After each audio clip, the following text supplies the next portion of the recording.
Welcome to this episode of How to Crush No Limit Hold'em games in United States Casino. I'm June.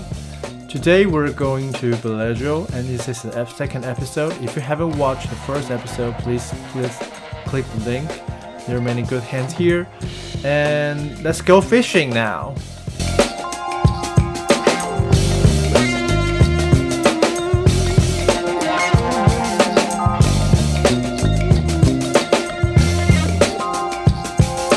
The first hand we're gonna share today is low jack way. A tight player opens to $15, and I got ace deuce of clubs on the hijack, choose to call. Small blind and big blind calls also. And flop comes king jack for 2 clubs. We got a nut flush draw and an ace high. Check to low jack, he bets $25. Here I think calling and raising both make sense, because he's a tight player. I think he hits the board, so I choose to call. And the blinds all folded. Turn comes a 4 and pair the board. He bets $50, and it's a really small bet. And here I got great odds to get the flush, and plus I'm in position, so I can get more value when the river comes a club. So I choose to call. And river comes a 6 of clubs, and opponent choose to check again. Here I definitely want to bet for value, and there's many king X can pay us, so I choose 180, a size around the pot. And opponent didn't think for too long and choose to call. And we show our flush, and it's good. And the second hand we're gonna share is a low jack way. A tight lady opens to $20, and high jack way calls. I got ace queen offsuit and 3-bet squeeze to $100, and the low jack way player calls. And flop comes ace 8-5 rainbow, and we hit the top pair. And this board is actually relatively dry, and opponent is tight, and she calls the 3-bet. And she actually cannot handle our big bet. So, and plus this SPR, actually we can bet 2 street and push all in. So I choose to check the flop. And then opponent check back. And turn comes a 10. Although opponents may have 10s in her hands, but among all her range, we still win a lot of combos. So I choose to bet 1/3 of the pot, $85. I'm hoping she can call some Broadway cards, or like jacks, queens, or nines, this kind of middle pairs, and opponent choose to call. River comes another 10.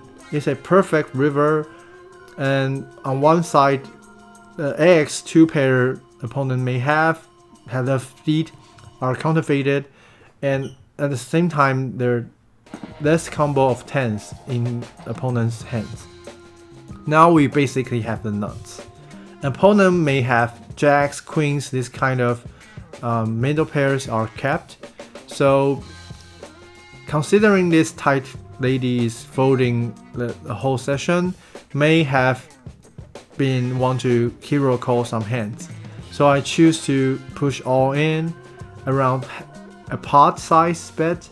I wishing to get maximum value, but unfortunately she choose to fold.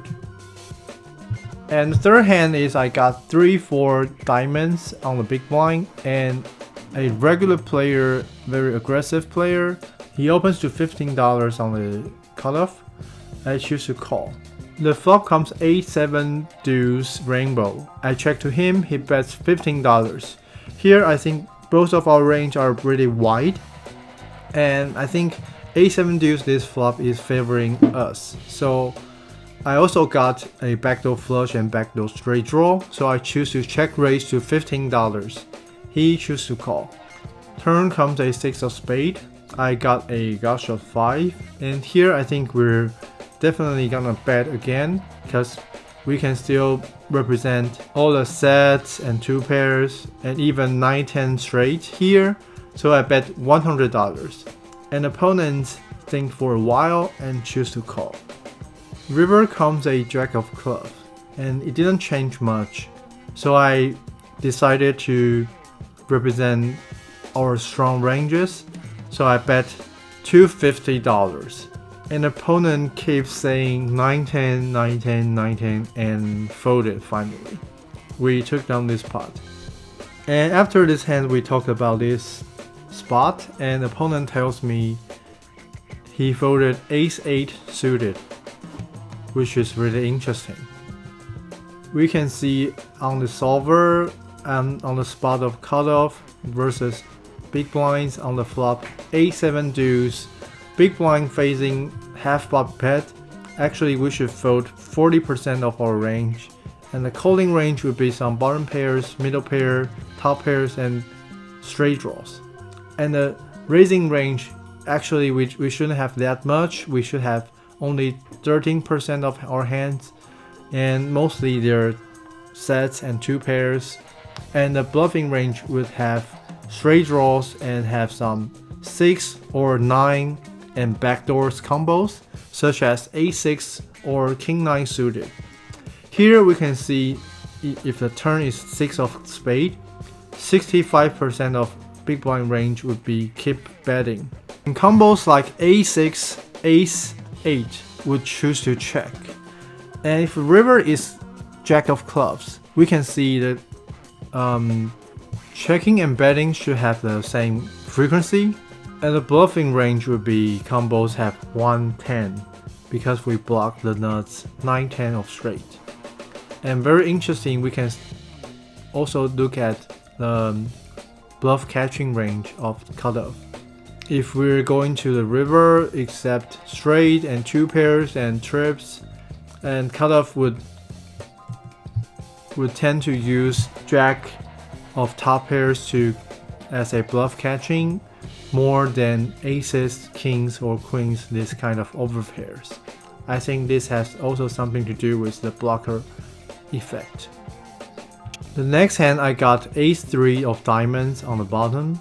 Low jack opens to $15, and I think the standard play is a 3-bet, but I think opponents are tight, so I only choose to call. And the flop comes jack 10-3 2 diamonds. I hit a bottom pair and a nut flush draw, very strong hands. And opponent checked me, and his range will have a lot of hands like ace queen, queen king.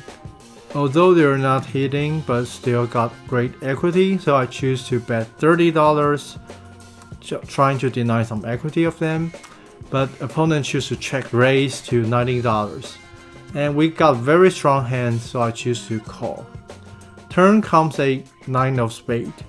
Opponent if got king queen, he has nuts. Opponent bets 180. And considering the opponent only have 120 behind, so if I call, if I hit the nut flush, I may not have many chips to win. So I choose to fold. And this hand we can see on the solver, it should be a high frequency 3-bet on pre-flop. And on the flop, if low jack check to us, we should check back on high frequency on the bottom. And ace-3 of diamonds, we can have some frequency to bet. And opponent facing our bet, theoretically he should not raise too much. Only a few jacks or king queen these combos can raise. So if the opponent did raise, I think he got a really strong range. And the turn is a 9 of spade. And if the opponent bets big, the solver would suggest defend a3 of diamonds on a regular stack, and also defending some good flush draws. But because we have limited stack behind, so I think this analysis is only for reference. So overall, I think this hand I should 3-bet the opponent's pre-flop, and many errors happens because of the pre-flop. I made a mistake and then things got worse. So I should have played more disciplined pre-flop to eliminate this kind of situation. And then we're going to the last hand we got in the Bellagio. I got ace-5 offsuit on the cutoff. I choose to raise to $15 and big blind calls. Flop comes ace-king-jack 3 clubs. And opponent check to me. Although I got a top pair, but I got very small kicker. I choose to check, bet, and pot control. And turn comes a jack of heart. Opponent choose to check again. Here I think opponent have no strong hands, so I bet at $10, a really small bet. I'm hoping opponent got king X or some draws can call. And opponent calls. River comes a 7 of spade. In most situations I may chop with opponent's small ace, but given that I'm checking back the flop, so I think I show some weakness, so I bet one more $30. I wishing opponent to call, and opponent choose to call, and we show, and opponent mugs. I guess he got some king X this type of hands, and we can see on solver basically ace king jack all clubs this flop. Overall it should be a mixed strategy, and their high frequency check back, and turn is a high frequency check as well. If we're gonna to bet, we're choosing queen X or small pairs, or ace with a good kicker. And river comes if the river comes a 7 of spade, here we're going to check more than half of our ranges, mostly AX or king X, and our bluff would choose like 10s, 9s, 2s, 3s, this kind of small pairs, and many combos have a 7. I think it's quite interesting because I think the most reason is because we block the river set combos of the opponents. So this afternoon we play 2-5 US dollars small blind big blinds at Bellagio, and overall there's most people playing really regular here, and most people are tight and they won't float after flop, so I think there's not many big pots today. And today I bought in for $500 and cash out $809. It's about $60, 60 big blinds profit. I think overall it's a great outcome. And yeah, that's it for this week. And if you have any opinions, please leave a comment and tell me. And thanks for watching, and I'll see you guys next week.